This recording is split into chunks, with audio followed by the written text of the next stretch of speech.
Hey everybody, my name is Jacob Ferguson, and today we're going to be talking about RuPaul's Drag Race season All Stars 8, episode 7, I think it is.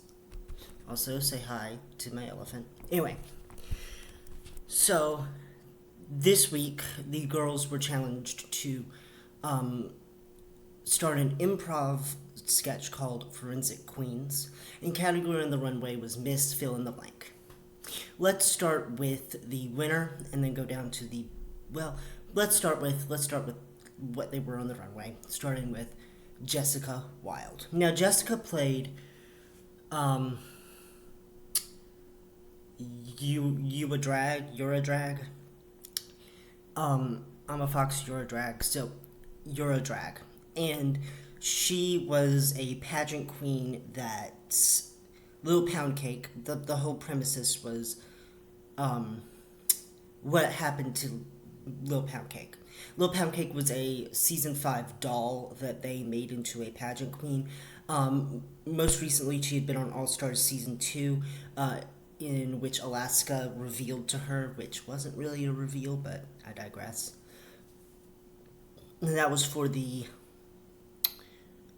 Whatever Happened to Baby JJ acting challenge, where she and Jeremy won. Jeremy more so won the lip sync, but whatever. They lip synced to Got to Be Real, and it was weird. Anyway, Lil Pound Cake goes missing and is found broken apart. She doesn't die because she's a doll, so she can't really die. And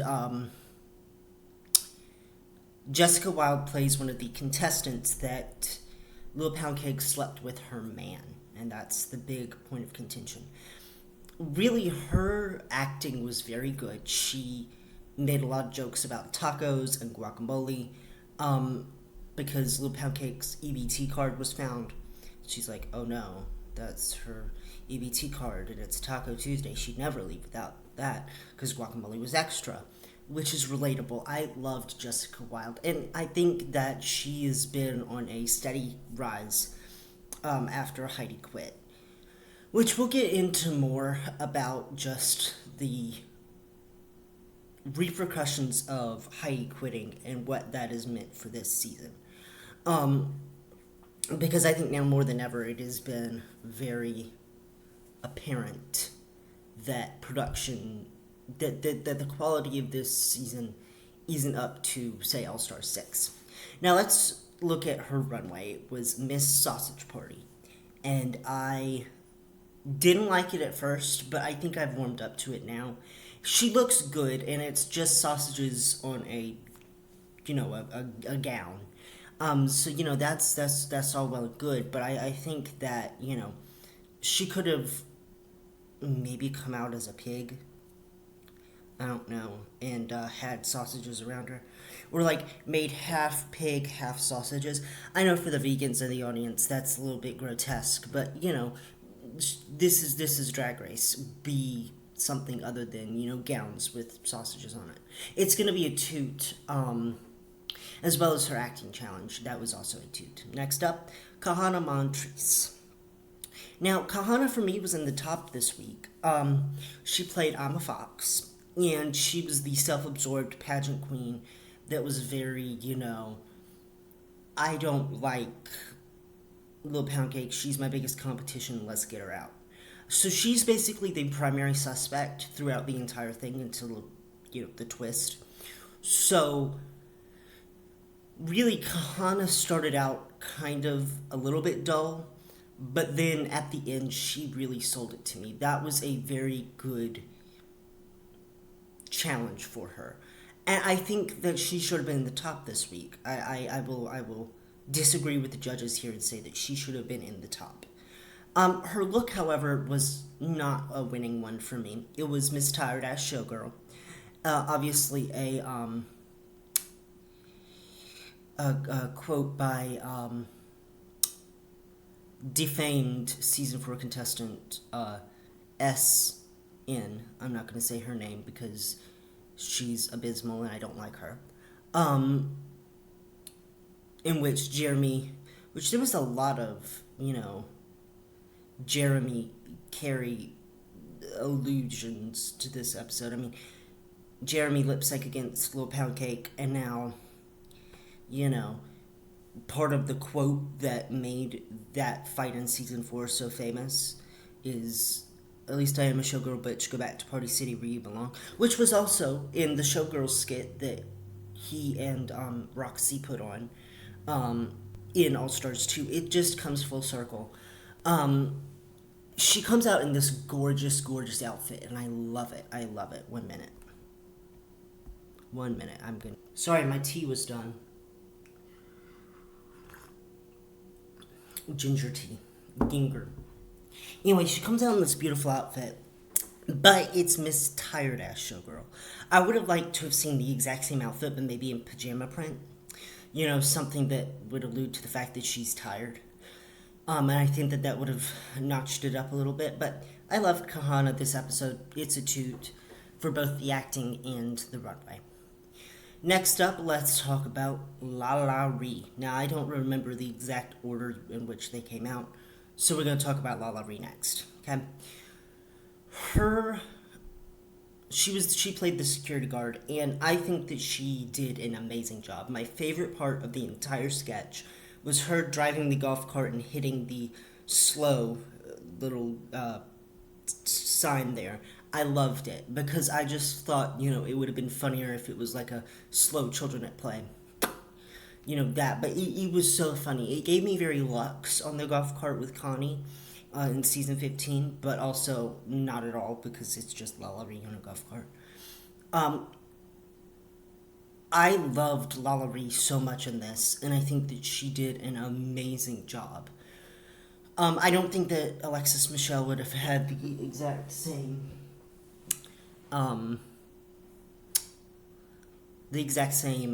effect that La La Ree had. And especially since Rue was playing her, and that part is filmed in advance. So, I mean, yeah, I think that she did an amazing job, and I think that her win tonight was very well deserved.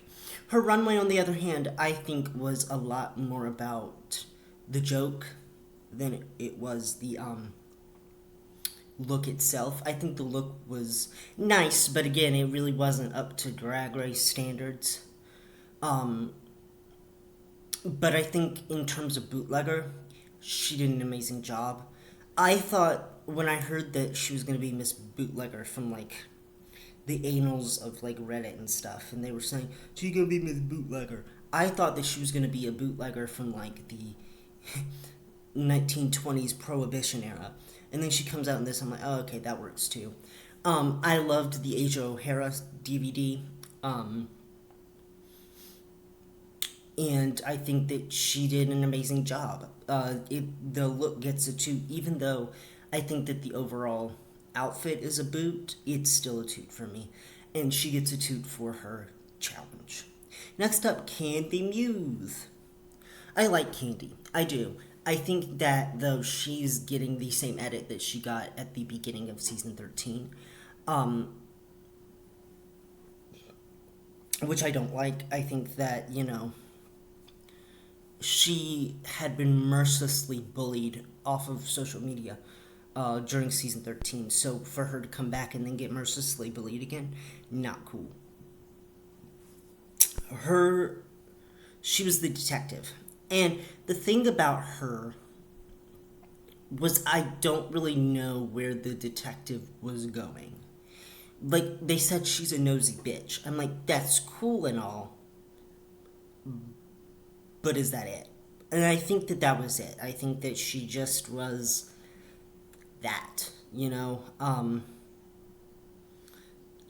And she goes, I'm not a detective, but the role is detective.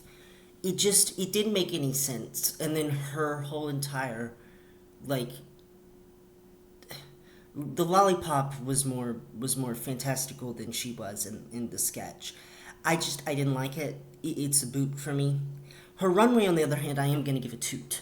Just because she was Miss Arrogant, and I enjoyed the reference to her backpack thing.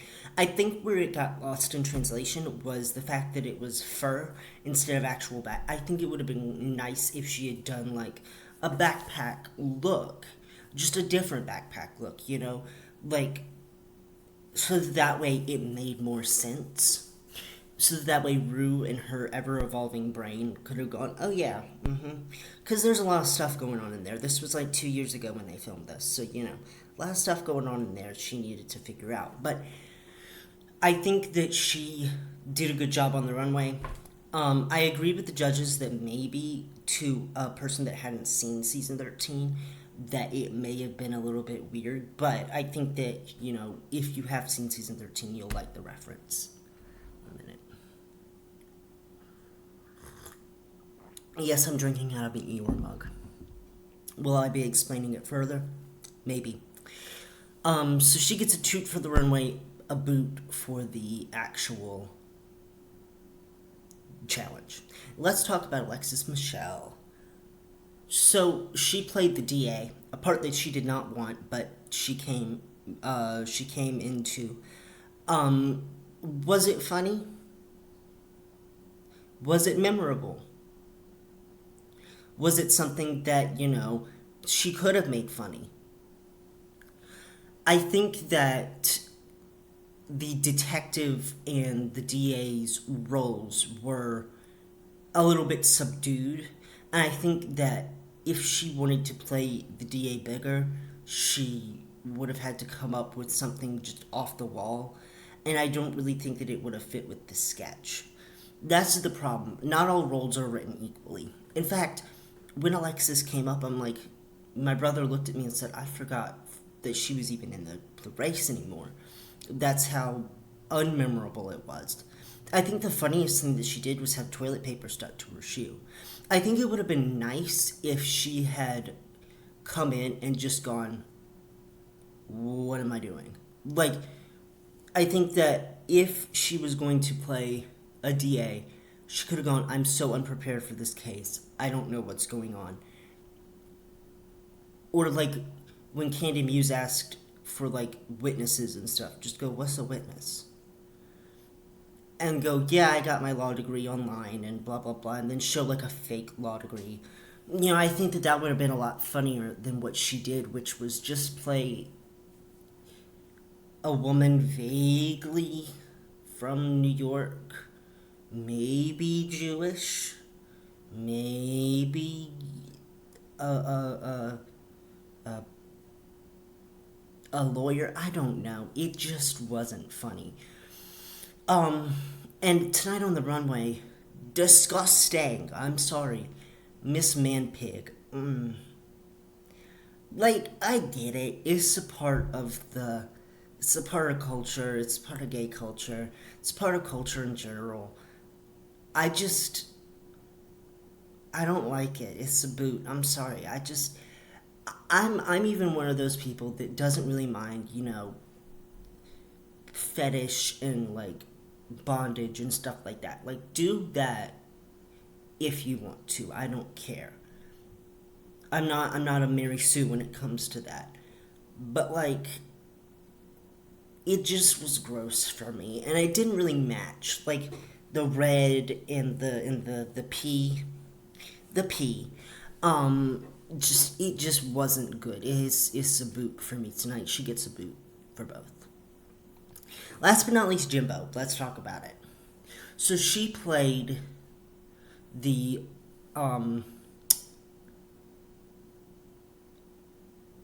examiner, like the criminal examiner, the crime scene investigator type shit. And I have to say, at the beginning, it was funny, and then it kind of just went nowhere. And her stink finger was disgusting. I'm sorry, it was. I almost threw up. I was like, no, stop it. Stop. And then she kept on making references to it. It just wasn't funny. Like, the first time it was funny. Then she's like, I'm like, wash your hands. Wash your fucking hands. Again, I'm not a Mary Sue about that stuff. Sometimes I don't even wash my hands when I go to the bathroom. But like I wash my hands when I go to the bathroom now. But, you know, sometimes I forget. But like, girl, ugh, no thank you. I know it was probably makeup and stuff on it, but still, that's just gross to think about. And on the runway, she was Miss Tits McGee. And I kind of liked this look. I think that we've gotten past most of us have gotten past the fact that Jimbo has a giant breastplate, and it's fine. It's fine. I think that the fact that I don't think that she's making fun of women per se. I think that it's just the fact that she has big boobs, and that equals funny. And it was funny tonight. There are still some people I see on Twitter that put an asterisk instead of the I, like Jimbo with an asterisk, because they don't like her. I'm like, whatever. Y'all need to chill. But I think tonight she did a good job on the runway. And it's gonna be a toot. But her acting challenge was a boot. So in the top this week we have Lala Ree, and congratulations Lala Ree. And high we have Jimbo and Jessica. I would have put Kahana in the top this week, high. And either Candy or Jimbo was low, and then Candy and Alexis being in the bottom two, or Jimbo and Alexis. And I think that that's how I would have approached it. Let's talk about fan games really quick. Monica Beverly Hills was Miss Sunlight on the Skin. It was a reference to her season 5. Can't You See I'm Trying to Get Some Sun? Fraggle Rock Challenge. Or Draggle Rock Challenge. Again, it's a stretch. Not a lot of people remember that, but she looks good. Naysha Lopez was Miss Shady Lady, I think it was. Again, it looked good, but I would have done Miss Dragometry or Miss Bitches I'm Back or something like that. That would have been funny. Next up, Mrs. Kasha Davis is Miss Retirement Home. And then Miss Ariana Grandma. I think that it was cute. I enjoyed it. It was nice. Darien Lakes was my favorite, Miss Shapen. I think that the play on words was kind of cool. And Darien Lake has been killing the fame game, so good for her. And finally, James Mansfield was Miss Queen of the Ring. And I loved it. My brother actually likes it because she likes pro wrestling. So, yay. Anyway, Lala Ree won. Congratulations, Lala Ree.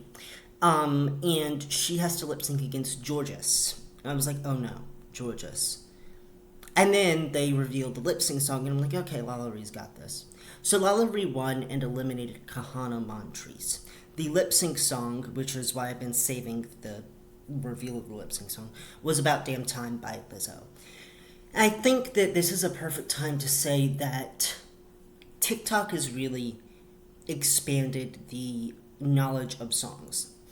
About Damn Time and Running Up That Hill, even though Stranger Things, was the main thing that shot that one into the atmosphere, was sort of were really big TikTok songs for a while. You couldn't go 5 minutes in 2022 without hearing "If I Only Could Make a Deal with God" and "In a Minute I'm gonna need a sentimental man or woman to pump me up." I can't do the dances because I always think that TikTok dances are abysmal and I don't like them. Like the Malabaka or Malakaya or whatever that's going around now, I can't do the dance. I could do the Cupid dance. That, and the dance. I watch a lot of Sean Wilson, and she does the Professor McGonagall teaching dances, TikTok dances, and that's pretty funny. But let's talk about the fact that now these songs are in a time capsule. So, really, they were popular back when these 2 seasons were being filmed. Running Up That Hill was popular back in 2022 when, Lucy and Selena had to lip sync to it. And About Damn Time was popular around the time. I just saw a TikTok that said a year ago they were teaching us the dance. So, when Lala Ree and Georges set to do that song, it was very popular. So I think that, I heard it at a wedding.